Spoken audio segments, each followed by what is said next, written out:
they're open to another quarterback change here. And at this point, again, gut says they probably do just stick with Tuttle. To me, I think what we've seen these last two games has kind of been an affirmation of what his college career has been for the most part. A guy that can make some plays at times, but just has a turnover problem. He's been in college for 7 years now. I don't think that light's coming on. I think that he kind of is what he is at this point. And, last year, pretty good to serviceable QB2, but didn't need him because he had JJ McCarthy. So, I mean, I forget who the reporter was. There was a media member today that asked, when you're reopening your quarterback competition, does that affect your ability to game plan? And it 1000% does, because you got one guy that doesn't throw at all. You've got two guys that can't protect the football.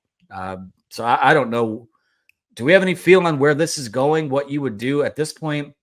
I said it Saturday. I think it's probably, if he can't play, Jaden Davis is off the table, but I think maybe you do go back to Davis Warren or just keep the carousel turning. Because at this point, I don't know that sticking with anyone is the way to go. The only thing we've heard about Jaden Davis is from the reporters in the room saying, what about Jaden Davis, and fans who basically so badly want him to be great. The fact that he can't sniff the field in this quarterback room should tell you everything you need to know, and he can't. Okay, we talked to people about it again today. Nowhere near ready. Jaden Danigal, same thing. This is a three-man carousel. And to me, I'm with you. I think they panicked a little bit with Davis Warren. I think they knew that Alex Orji couldn't do a whole lot, that he was very limited, that they were very limited with him. They were very fortunate to win the USC game. By the way, USC shitty too, for anybody just tuning in. And I go back to a few weeks ago when they just didn't impress me. And I think I said it in the first half of the Wisconsin game, took a lot of crap for it. And they've, when they show you, as Anthony Broom says so astutely, when somebody shows you who they are, believe them. They suck too. And Michigan was very fortunate to win that game. If Kalel Mullings doesn't turn into Superman, then, but Orji protected the ball. Yeah, anybody could hand the ball off. And, if you're throwing 10 times and not putting the ball in harm's way, you're going to protect the ball. So he's not the answer. To me, I think in hindsight, if they had stuck with Davis Warren and said, okay, he's starting to make some throws. He's throwing the better passes than any one of these guys. He just couldn't protect the ball. Neither can, frankly, either the other two when it comes down to it. If they get behind 21-7, Alex Orji, for example, there's no chance you're going to win that game. There's no chance he's going to be able to lead you back. You need somebody who can throw the ball. So maybe he's the guy. I don't know. It seems to me, though, that at Jack Tuttle, I really, really hoped after we saw those 3 drives that, okay, he looks like a quarterback. Saturday, he looked like a completely different guy. I was listening to Doug Karsh's show today, and he said that was the surprise to me. Michigan's play-by-play guy. He said he wasn't seeing the field like he did against Washington, and didn't look like he had the confidence. He was skipping balls. Doesn't help that his offensive line was a damn turnstile this time at left tackle. Right. So those guys need to be better. If Sherrone Moore needs to get more hands on with that group, so be it. Didn't help that they didn't have Miles Hinton either at left tackle, but these guys need to be better. They all need to be coached better, and they need to give that guy, whoever's back there, some more time. But even when he had time, Jack Tuttle was standing there. There's a 3-man rush, and we're like, move a little, just move a little, and he doesn't get sacked. And the guy bull rushing Greg Crippen got him because he didn't move. It's like, what are we doing here? So I think it's very clear, and I think they know now that they are going to have to go to the portal next year to get a quarterback, and I bet they are working on it right now. In fact, I know they are. And no, it's not going to be Bryce Underwood. Yeah, they absolutely have to. And there were just so many plays that Jack Tuttle didn't make or messed up on that screwed the Michigan offense in this game. And the sack you mentioned is one of them, right? You have a chance to take momentum or continue the momentum that you built at the end of the first half by getting a touchdown. And then I know that, Illinois drives down, but you block a field goal again for the second straight game at the end of the first half, and you go 3 and out right away. 2 runs that went nowhere.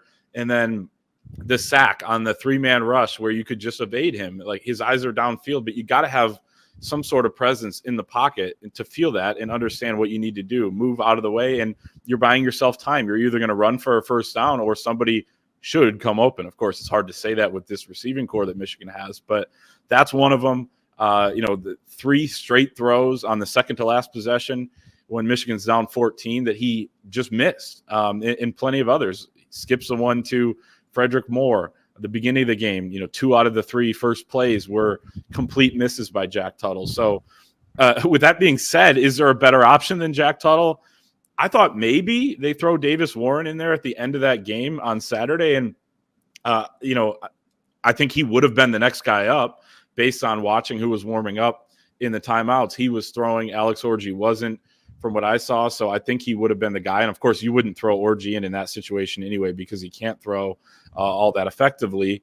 So, yeah, I think it'll be Tuttle. I think Davis Warren might be the next best option, or the best option, but I think the next option that they would look to, and around and around we go potentially, because none of them have shown a lot to give you a ton of confidence in what they're going to get out of that position. I think something that bothers me too is they have been so hell-bent on being balanced. And in past years, that's been great. Like, you wanted – Michigan was able to kind of raise that next level and become a national title contender because they had a guy in J.J. McCarthy where you could throw the ball. If a team wanted to load up and stop the run, great. We're going to hit you with the passing game. If teams wanted to drop their safeties back, great. It's time for a steady dose of the run game. I think far too often, I'll say this coaching staff, but it is Kurt Campbell as a play caller and your offensive coordinator goes away from the run game and puts the ball or puts these quarterbacks in a situation where you can't pass block. You haven't been able to pass block all year. Your wide receivers don't get open. When your wide receivers are open, your quarterback either doesn't see it or doesn't have the confidence to cut it loose. I just feel like they've gone away from the run game too much. And again, it's another game too where it takes a Donovan Edwards mistake for them to finally feed Khalil Mullings and have him be that running back one. And I've said this too, like there's room for both of those guys. And if they have any prayer in any of these games, both of them are going to have to make plays. But at a certain point, like, don't let your lion eyes deceive you. Like, Khalil Mullings is your running back, and you are a team that if you're going to have success offensively, you have to do it through the run game. So I didn't like, the opening game script where you have two of 3 passes to start a drive. Clayton, you and I have talked about it a few times, like the run or the right after the 4th down conversion to not run the football right before the interception. 1st and 10 from the 15. Yeah. 1st and 10 from the 15. That's a mistake. I mean, that's a huge mistake. And 7 weeks in, 2 months into a season, that's a dereliction of duty as an offensive play caller. So for as much, and don't get me wrong, this quarterback room is, I'll say it. I mean, the way that they've handled this, it's a fireable offense for someone. And I don't think Sherrone Moore is going to be the one that falls on that sword. I think ultimately that will be something that falls on Kurt Campbell, but they're not being put in positions to succeed either. They're in the 110s, 112, 115, 120th in all these different offensive categories. And that's flat out unacceptable. I mean, that's not just Iowa. That's worse than what Iowa football had been. So if you want to point a finger and you want to point the blame at someone, I think a lot of that falls on just your entire plan from the day you started spring practice and what your offense was going to be. Yeah, and somebody over here says Warren has the best arm, but turned the ball over. Not trying to compare, but Childs from Michigan State had the same issue. Childs is going to improve, and I think he is improving. I think that I thought Davis Warren with more time, half the picks weren't his fault. 2 or 3 of them weren't anyway. So, and I thought that he was starting to show at least some competence in terms of getting the ball downfield. He threw the best ball.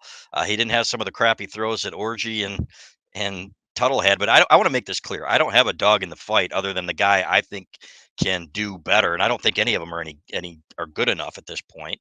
I think Davis Warren might have the most upside if you would have played him more. If you took your lumps with him. Everybody's saying, oh, he was going to continue to throw 2 and 3 interceptions a game. It doesn't work like that. The more you play, usually the better you get. At least you hope so. And I go back to Jim Harbaugh throwing 5 picks in his first 4 games as Michigan quarterback. He became really good. We go right down the line. Demetrius Brown had 7 interceptions in a game. The following year, he led them to a Rose Bowl win. So you're just assuming that a guy's not going to get any better. Davis Warren hasn't played a whole lot of football. He, if in high school he was sick, obviously, he just started playing this year. To me, they're probably going to go with Tuttle. It'll be a short leash, but it's not like we're sitting here advocating and saying, okay, this has got to be the guy. This has got to be the guy. We're like, this guy, maybe you give him another shot because he looked the least crappy, So, but they've all been crappy, but it stinks. The whole thing stinks. And I said it in the spring. They needed to go to the portal. I don't care. He was asked again today. Sherrone Moore was, why didn't you go to the portal? Angelique Shingelis from the Detroit News, our colleague, our esteemed colleague, as much as it pains me to acknowledge that, asked him that question. And he said, we aren't going to look back. There are a lot of different reasons, but it is up to you as a program, as a department, and everything else, that we understand that you're looking at the national championship, but you're also looking to not fall off a cliff the following year. As Anthony said, it's a bit of an embarrassment. So, a long-winded answer. I think you probably going to start Tuttle. I think Davis Warren's your backup, and we'll see what happens. But I fully expect more turnovers on Saturday, and that's going to make it hard to win. All of Davis Warren's interceptions were decisions. They were not physical, and some of them were on miscommunications. One of them, he got his arm hit. It's a protection issue. I thought he should have gotten out of the way of that pressure, but either way, right? It's things like, if that happened and that was your one pick in 3 games, no one would really put it on you. It's just the fact that you're throwing so many, and then that also happens. It's like, okay, well, you can't even do that right. But a lot of them were decisions, and I think that his lack of experience led to those decisions, and he could have benefited from more time. But Michigan was entering the Big Ten season; they felt like they had to make a change. I don't think Orji was the right guy to go to. You probably should have stuck with him, and I said it at the time. But now you're in this situation. I do think he would be the next guy, and then it's Tuttle. But I mean, I would expect maybe some Alex Orji this week as a runner. I could see that happening, as well as kind of a change of pace, and that might be something that would be worth going to. But I don't see Orji as a great option, going forward as like a primary quarterback. But you said it too, Anthony, is they're going to sacrifice something by reopening the competition. We'll see, or we won't really know, how much it is open, or to how many guys. Sherrone Moore didn't answer that today, but it does hurt in terms of trying to just game plan for Michigan State and get ready for that game individually. But maybe it's worth it, right? If you do figure something out with it. Yeah. Again, I think it all just boils down to, this was, and they have so many problems that are just, I won't say bigger than the quarterback situation, because it's the most consequential position on the field. It can be the rising tide that lifts up a program, as we saw with guys like J.J. McCarthy. And yes, even Cade McNamara. I mean, don't forget the spot that he pulled this program out of halfway through that COVID season. These were choices that were made. These were decisions that were made with a lot of conviction about what their room was going to be. And now it kind of feels like the quarterback decisions they're making are being done without a ton of conviction, because they don't know what the hell they have, or they know what they have. They know there's no clear answer out of it. And it's just, unfortunately, I don't think it's going to cost Sherrone Moore's job this year. I want to tamp that right now, but it might cost someone else their job. And it's that same person who, going back to the winter, going back to before last season was even over, was steadfast about what they had on this roster. So, again, when we just look at this program as a whole right now, I don't like doing the which coaches aren't going to be here. What's this? What's that? I mean, I think if this continues to go the way it has, which I suspect it will, I think there's not a single aspect of this program right now that can't get better. And if Michigan goes out and loses this game Saturday, which I'll be honest with you, I mean, when we send in our staff pick this week, I will be picking them to lose on Saturday, because Michigan State is bringing in the better head coach and it has the better quarterback. And that's the cold, hard, sad reality of this whole situation. It's never a spot I expected this team to be in, but and they play together. They play together better. They look like a well-coached football team that plays much better than the sum of their parts. Right? They've got average talent, but they play together very well. And good teams, good coaches find ways to do that and maximize their talent. Michigan is not maximizing its talent right now. So, and it always makes it worse, obviously, when you don't have a quarterback. So, people over there again asking about Denegal. Denegal is not an option. Neither is Jaden Davis. It's going to be a 3-man competition. The fact that they are not in the conversation speaks volumes in a room like this. At this point. Can I add to that really quick? Sure. Yep. If you're not even on the travel list, I'm not even Right. putting you in the conversation. No, exactly. So I'm not even really entertaining it. So Yep. it's those three. Yeah, and Jaden Davis did travel to Washington, but not to Illinois. It tells you everything you need to know, right? We don't get to see Jaden Davis. We haven't seen him throw a football other than warm-ups, which you can't tell much, since the spring game, and there's a reason for that, right? The coaches and the teammates and everybody that's at practice sees that every day, and they're telling us with their actions of not bringing him to Champaign, of not putting him in any games, even in a potential redshirt year, you get up to 4 games.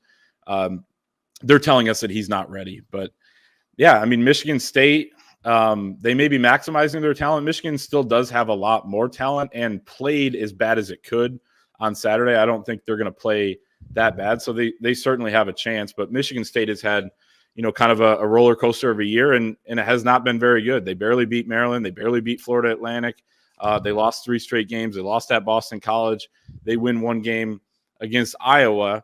But it's not going to be easy for Michigan State to come into the big house either. So in that respect, it's going to be somewhat exciting because you don't know what to expect out of either team. And, it should be a good environment. Exciting is not the word I would use. It kind of sucks, right? I said it. I know you did. Nothing says exciting like a night game on a regional cable network for Yeah. what should be one of the most exciting rivalries in the Big Ten. But A couple 4-3 teams vying for a quick lane bowl or whatever the hell it is. hey, Bid. you know what? Quick Lane Bowl or whatever it's called now, that would do wonders for our travel budget.